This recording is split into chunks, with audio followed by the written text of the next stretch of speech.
Hello everyone. This lecture is the second part of our study on the inferences for population proportions. In part 1 of our lectures on proportions, we learnt what we mean by population proportions, when and why we need to perform studies on population proportions. We looked into the formula to calculate sample proportions because we generally do our study using a sample and not the entire population. And of course, we then looked into the sampling distribution of the sample proportions. It is essential that we understand what the sampling distribution looks like before we go into any inferential studies. In this part of our lecture, we are going to learn how to estimate the population proportion from the sample proportion that we obtained from our sample study. And in order to do that kind of estimation, we are going to build confidence intervals. What is confidence intervals? It is an interval of values built around the sample proportion that we obtain from our sample study, within which we can expect our population proportion to fall. And that is going to be an estimation of what the population proportion might be. And it's built around the sample proportion. All right, so in this lecture, we are going to first go through the steps of building a confidence interval for proportions, and then we are also going to work through an example using the procedure that we will learn here. Now here we are going to go through the step-by-step procedure of constructing a confidence interval for proportions. Now keep in mind that proportions always use the z-distribution in its inferential studies, whether it is building a confidence interval or performing hypothesis tests. We will be using the z-distribution, the z-table, in order to perform the inferential studies. But let's quickly summarize what we understand by a confidence interval. A confidence interval is a range of values built around the sample proportion within which the population proportion is expected to lie with a certain amount of probability. And we express that probability in terms of percentage confidence interval. So I'm going to draw here a horizontal line and a standard normal curve above the horizontal line, and I'm going to place the sample proportion p hat at the center of the curve, and we are going to build a confidence interval with the sample proportion at the center of it. So I'm going to show here the endpoints of our confidence interval. The endpoints of our confidence interval will lie on each side of the sample proportion, of the center point, in other words. All right, so I'm going to extend these two endpoints vertically above, and the area under the curve, this area bounded by the endpoints of the confidence interval, is considered to be a confidence level. All right, if we are using a 95% confidence interval, then the area bounded by the endpoints of the interval is going to be 0.95. If it is a 90% confidence interval, then confidence interval will bound an area of 0.90 under the curve. And the area outside the curve will be denoted by the Greek letter alpha. All right, so this area outside the curve, outside the interval, not outside the curve. It's still inside the curve, but it's outside the interval, correct? So these two outside areas at the end refer to alpha.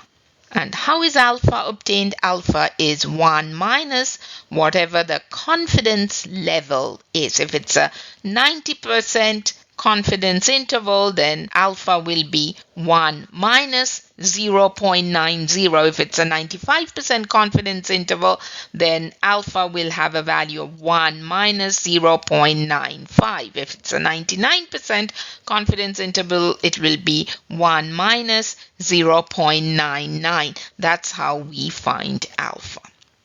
All right, the whole exercise of finding a confidence interval is to find the end points of the interval through the procedure outlined here. All right, and the population proportion is expected to lie within those endpoints of the interval. And all confidence intervals are qualified by a percentage value, 95% or 90% typically, or 99%, and so on. All right, so let's go through the steps here.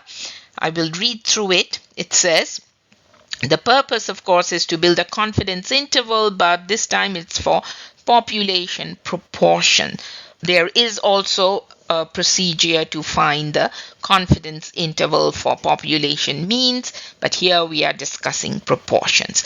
Now, certain assumptions need to be satisfied in order to go ahead with the steps of the confidence interval. The first one is it should be a simple random sample, and that is true for any statistical study.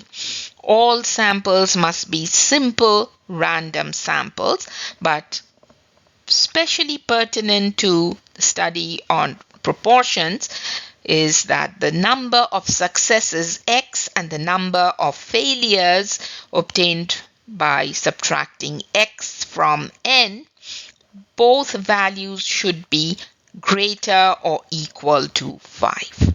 All right? So once these assumptions are satisfied, we can start with the first step. And the first step is to find z of alpha by 2. And we know what alpha is. Alpha is the unbounded area on both sides of the curve. And if you know what alpha is, then you can just divide it by 2 to come up with alpha by 2. And then we will look up the z table or use our calculators to find z of alpha by 2. And once we have that value, we can go ahead and plug in relevant values into the formula. The confidence interval for P is from P hat minus z of alpha by 2 obtained from step 1 times square root over P hat times 1 minus P hat divided by n. Other than finding z of alpha by 2, we must also know what P hat is. And the formula to find P hat is x divided by n, where n is our sample size and x is the number of respondents that replied yes to our specified attribute. So here's the formula. We do a subtraction to calculate the lower end or the left end of the interval, and the upper end of the interval has a plus, we add.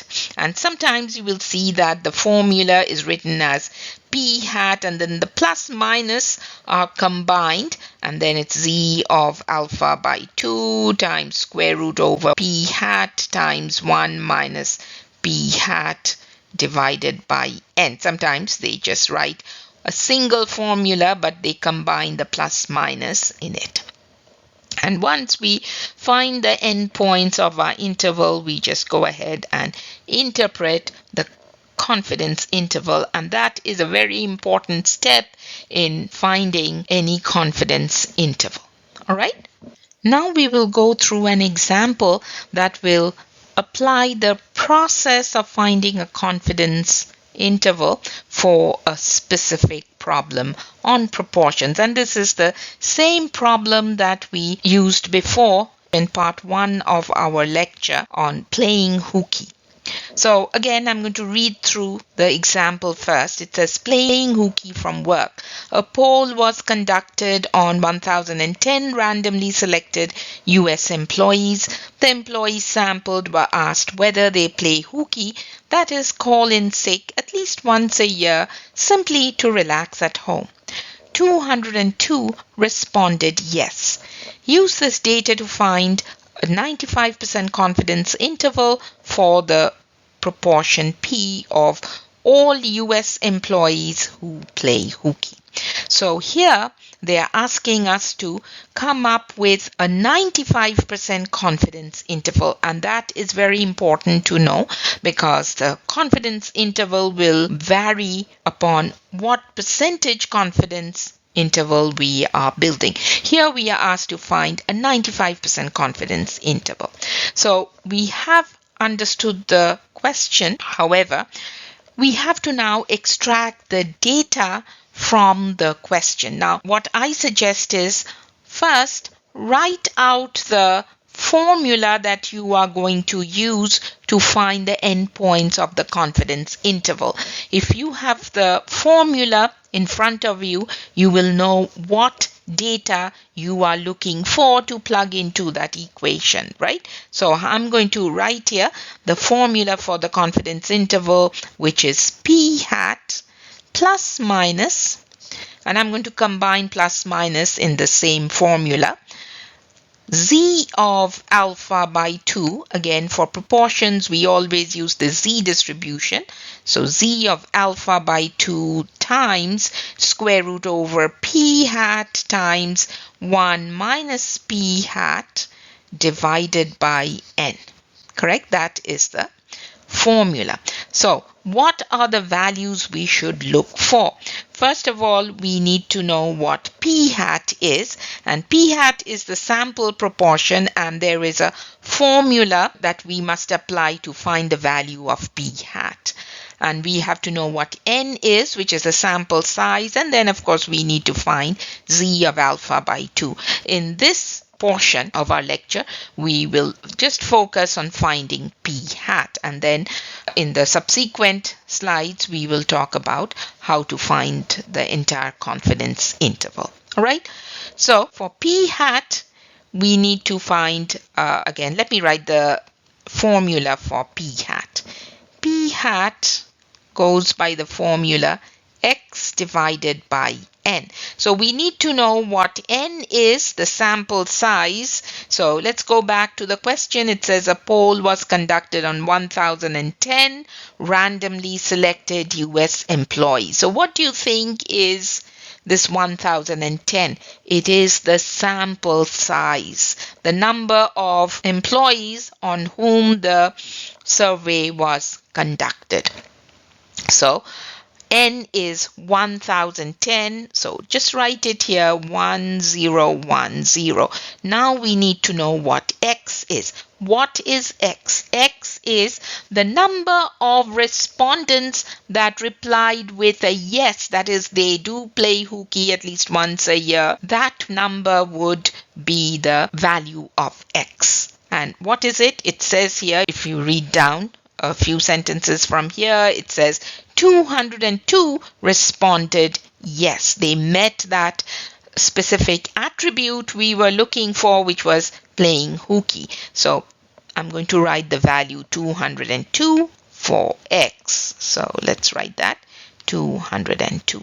So we picked up the necessary information to find the value of sample proportion, which is p hat. The next question says calculate the proportion of success, that is, those who play hooky.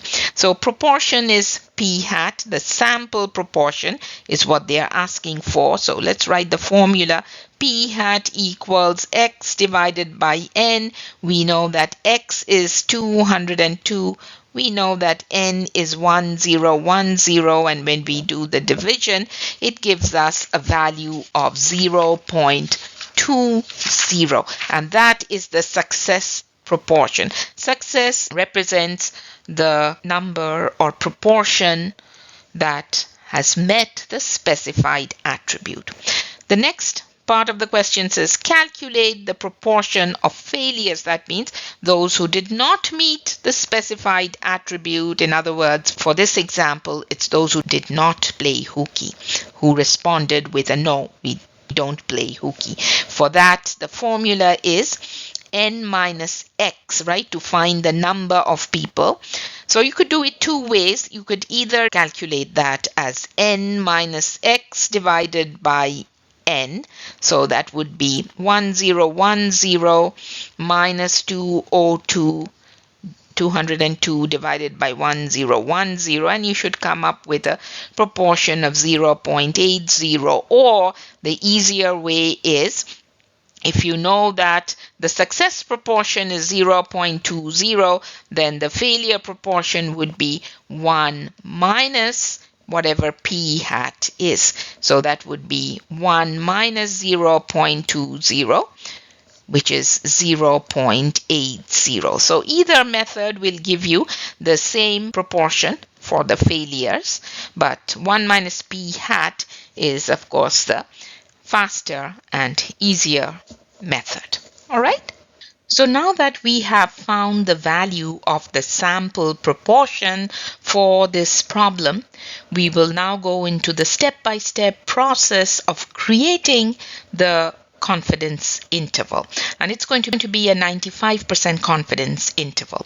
Now, I always like to begin the process by drawing a diagram, and that's what I'm going to do first, and I also encourage my students to do the same. So here I have my horizontal line with the sample proportion at the center of it, and above it is going to be the standard normal curve or the z-curve. Again, we always use the z distribution for studies on proportions. So we will have the sample proportion, and recall we calculated the p hat value to be 0.20, and that is going to be at the center. It's the point estimate, and the confidence interval is going to be built around the p hat value of 0.20. All right, so I'm going to mark here the endpoints, and the endpoints, the lower end of the confidence interval is going to be to the left of p hat value, and the upper end is going to be to the right hand side of the p hat value. And I'm going to extend these endpoint positions all the way up.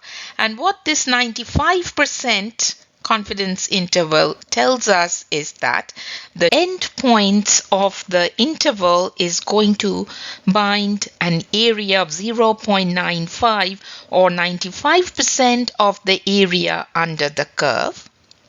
And this area outside of the bounded region is going to be our alpha value. All right, so I'm going to kind of highlight this outside area on both ends of the curve, and that's going to be our alpha. All right, and alpha is going to be 1 minus whatever the bounded region is, 0.95, correct? So let's go into filling up some of the values that we need in order to complete this problem. Confidence interval is this 95%. So I'm going to write here 95% confidence interval. Confidence level is the decimal version of the percentage. So that's going to be 0.95. Just divide 95 by 100 and you should come up with the confidence level of 0.95, and alpha is 1 minus the confidence level, so 1 minus 0.95, which is going to be 0.05. And we have to divide alpha by 2 because the unbounded region is on both sides. So the area on each side is alpha by 2. For a 95% interval, it's going to be 0.025. 0.025. All right, so alpha by 2 is 0.05 divided by 2 is going to give you a value of 0.025. Correct? Next step is to use the Z table, or you can use your graphing calculator with statistical functions to find Z of alpha by 2. So that's Z of 0.025. And if you look up the table, it's a value of 1.96. So now that we have Z of 0.025, the value for it is 1.96, we are going to plug in the values in the formula in the next step. P hat plus minus Z of alpha by 2 times square root over P hat times 1 minus P hat divided by n. So what is P hat? That's 0.20. So let's write that here. 0.20, and then plus minus Z of alpha by 2 is 1.96. So 1.96 multiplied by square root over P hat is 0.20, and 1 minus P hat is 1 minus 0.20 is going to be 0.80 over n is 1010, correct? So 1010.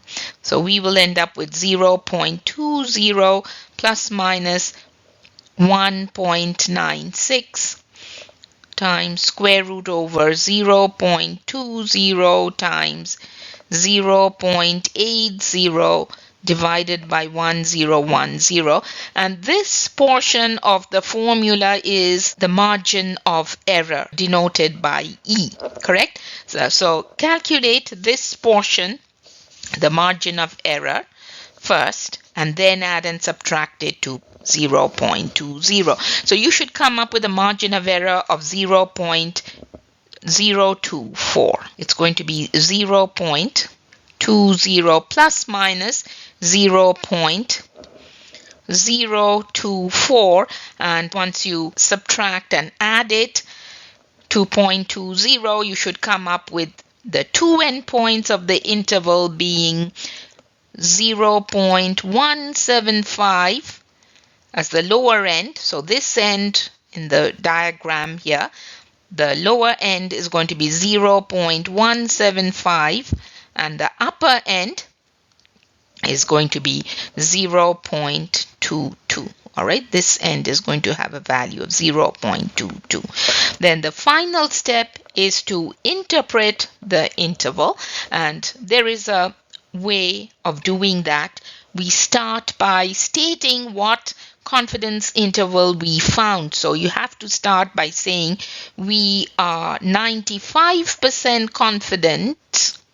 So you first have to qualify the measure of confidence interval. We are 95% confident that the proportion of all US employees that played hooky at least once a year will fall in the once a year will fall, let me just rewrite this, will fall in the interval of 0.175, just state the endpoints of your interval, to 0.22. All right, and it's important that you interpret the interval in context of the problem. You can pick the verbiage of the interpretation from the question itself, but you have to state what confidence interval you found it was a 95% confidence interval. So we are 95% confident that the proportion of all, so this has to be in terms of the entire population, because we are trying to make an inference on the population. All right, not the sample, on the entire population. So all, this word is very important. All US employees that played hooky at least once a year will fall in the interval of 0.175 to 0.22, right? Now we are going to discuss a little about the margin of error separately. The margin of error represents the quantity that we added and subtracted from the sample proportion. So when we build the confidence interval, recall that sample proportion was located at the center because the interval is built around the sample proportion, correct? So we have our Z curve, or the standard normal curve, with the sample proportion at the center, and in the interval that we create, we simply add a quantity to the sample proportion to come up with the end points of the interval. So this distance from the sample proportion to the end points, let me use a different color here, to the end points is this distance, all right, is what the margin of error is, E, and that's denoted by the letter E. So the formula for just finding the margin of error, Z of alpha by 2 times square root over P hat times 1 minus P hat divided by N, correct? That is the formula for the margin of error. So the question here says, find the margin of error in the playing hooky example. If you did your calculation when we constructed the confidence interval, it was this, right? It was E was equal to Z of alpha by 2 had a value of 1.96. Alpha by 2 was 0.025 and the Z value was 1.96. All right, it is not correct to write 0.025 for Z of alpha by 2. You have to use 0.025 to go to your table and find the corresponding Z value. So 1.96 was the Z value, and then you multiply that by P hat, which was 0.20 for the playing hooky problem, and 1 minus P hat was 0.80 divided by N1010, and when you complete this calculation, you should get the margin of error value of 0.024, right? Now we are going to discuss how to calculate the sample size in a study of proportions. Recall that in confidence intervals, we can vary the sample size in order to increase the accuracy or precision of our estimate. So if we want to increase the precision, then we need to increase the size of our sample. So how do we know what sample size to choose to stay within a certain margin of error? Now, the formula to find N is given over here. There are two formulas that one can use in the case of proportions. In the case of studies with population means, there's only one formula. In the case of proportions, there are two different formulas we can use, and there's a reason for that. So first, I'm going to write out the formula we learned for the margin of error, or E, because the formula for N is derived from that very formula. So let me write that down here. The formula for margin of error was E equals Z of alpha divided by 2 times square root over P hat times 1 minus P hat divided by N. All right. So if we solve for N from this formula, then that would be the formula that we can use to find the sample size. Correct? However, when we solve for N from this formula, we get N equals P hat times 1 minus P hat times Z of alpha by 2 over E whole square. This is the formula that we are going to get after we solve for N in the formula for the margin of error.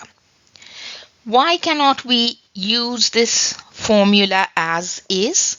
Because recall that in order to find the value of P hat, we need to know the sample size, because P hat goes with the formula. P hat has the formula X divided by N.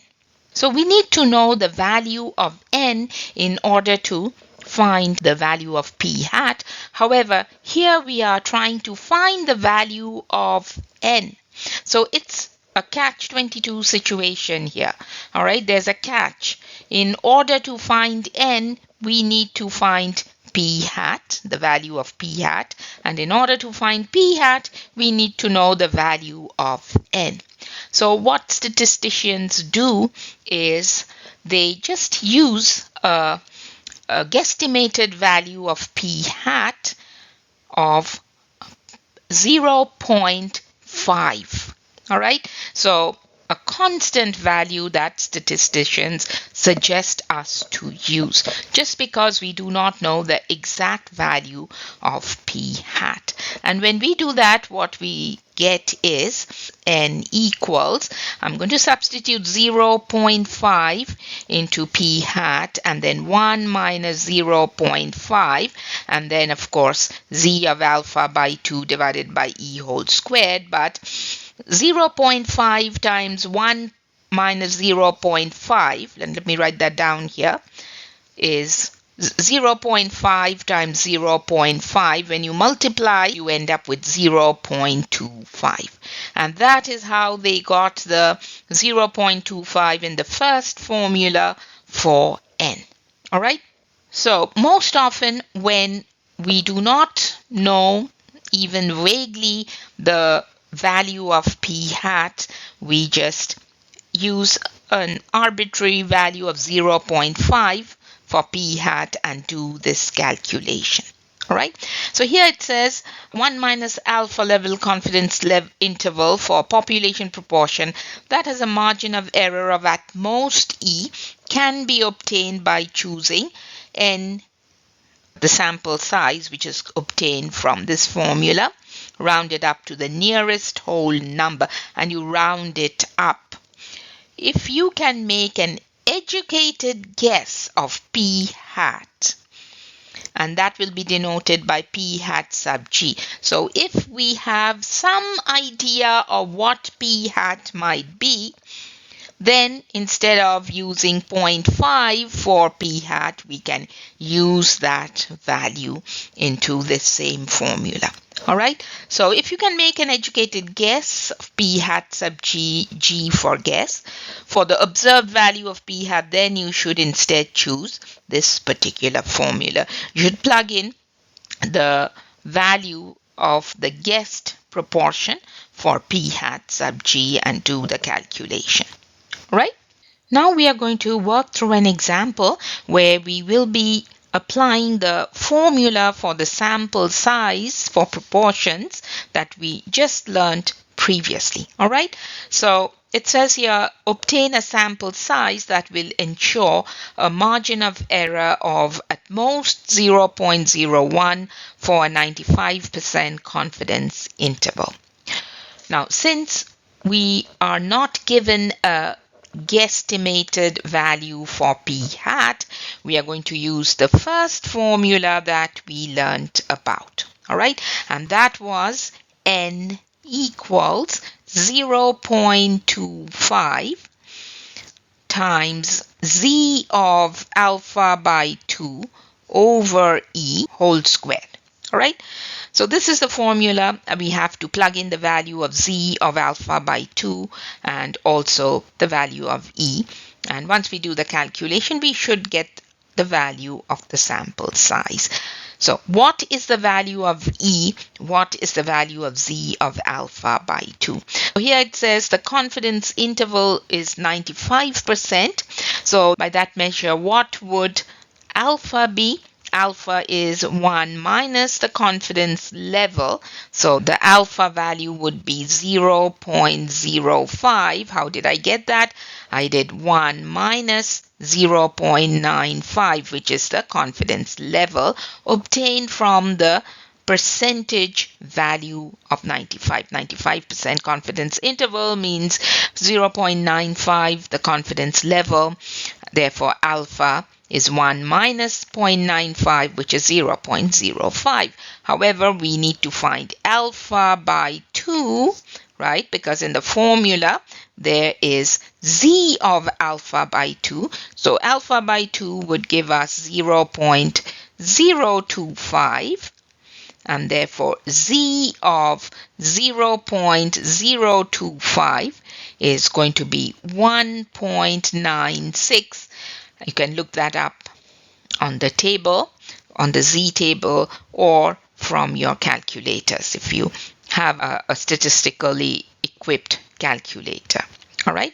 So now we know what z of alpha by 2 is, what value to plug in for that. We need to know what e is. All right. E, they have given us e. The margin of error should be at most 0.01. So let's write down the value of e. E equals 0.01, and now we are ready to plug in all the values into the formula. N equals 0.25 multiplied by 1.96 divided by 0.01, but remember that whole thing needs to be squared, and when you do this calculation you will get, well, let me just do some steps also. 1.96 divided by 0.01 is 196. So you're going to get 0.25 times 196 whole squared. And when you do this computation, you will come up with a value of n, which is 9604. And that is the sample size that we can expect to get a margin of error which is at most 0.01 for a 95% confidence interval. All right. Then part B says find a 95% confidence interval for P if for a sample of the size determined in part A, the proportion of those who play hooky is 0.194. So here they've given us a P hat value. They're not asking us for the sample size. We are going to use the sample size value of 9604. But here we are being asked to find the confidence interval. So again, what is the formula for the confidence interval? We have to write that down. So CI, confidence interval, has the formula P hat plus minus, it's P z of alpha by 2 times square root over P hat times 1 minus P hat divided by n. So just plug in your values here. CI would be P hat is, they've given us, it's 0.194 plus minus z of alpha by 2 for a 95% confidence interval. Let's do that. Alpha for a 95% interval is 0.05. Alpha by 2 therefore is 0.025, and z of alpha by 2, or z of 0.025, let's write that. All right. So z of 0.025 again is 1.96, no change there. So it's plus minus 1.96. Plug in the value for p hats. So 0.194 times 1 minus 0.194 divided by n. We have to use the value of n we found in the previous part of the question. That's 9604. And when you do this calculation, you will get this 0.194. The margin of error will be 0.024. What is the margin of error? Margin of error is this portion of the formula, which is z of alpha by 2 times square root over p hat times 1 minus p hat divided by m. This portion of the confidence interval formula represents the error that we add and subtract to the sample proportion. And when we do the addition and subtraction, the ends of the confidence interval will be 0.172, 0.218. Right? So this is how we use the formula for the sample size in order to solve problems with reference to finding the sample size to keep a certain margin of error.